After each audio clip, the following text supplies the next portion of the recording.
Здравейте! Казвам се Васил Тодоров от Enjoy Tourism Academy и днес ще ви представя как се отваря бутилка вино. Един от основните детайли в доброто обслужване. Виното, което ще отворя днес, е Sauvignon Blanc от Тракийската низина, което е много приятно младо вино, екологично, органик, така наречения. Започваме. Първо, когато вземете бутилка вино, заради утайката, всяко едно добро вино има утайка, трябва да държите бутилката много стабилно, винаги с леки плавни движения. Вече когато я поднесете на масата към клиента, показвате етикета. Клиента трябва да се съгласи, дали това е виното, което е поръчал, и плавно оставате бутилката на масата, винаги с етикета към клиента. Оставяхме плавно бутилката на масата, винаги с етикета, който сочи към нашия прекрасен клиент. Тирбушон, това е един класически тирбушон, който е много удобен и лесен за използване. Винаги режеме станьола от горната част, горния тръп на бутилката и никога не я местим.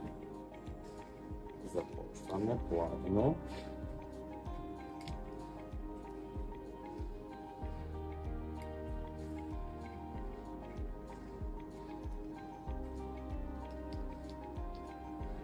Така, станьолчето е готово.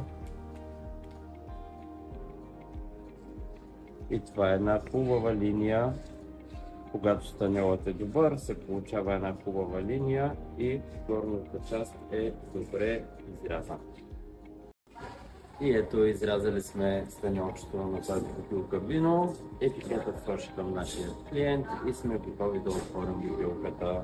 Целиме се винаги в перфектния център на корка, като хващаме деликатно бутилката вино и ето ни центърчето и почваме да въртим плавно.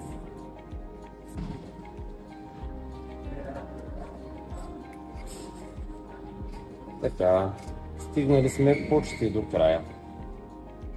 Слагаме пръстчето, така, леко хващаме бутилката. Издърпваме. Почваме с горната част и издърпваме почти до края, като финалната част се издърпва на ръка. Еглада.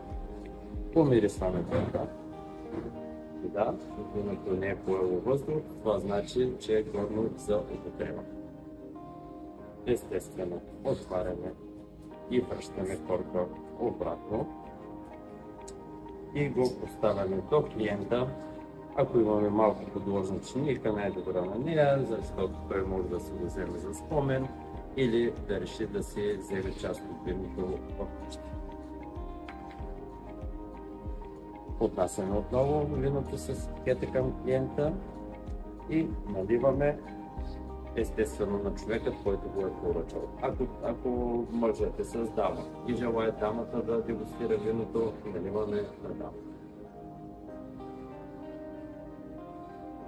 Така.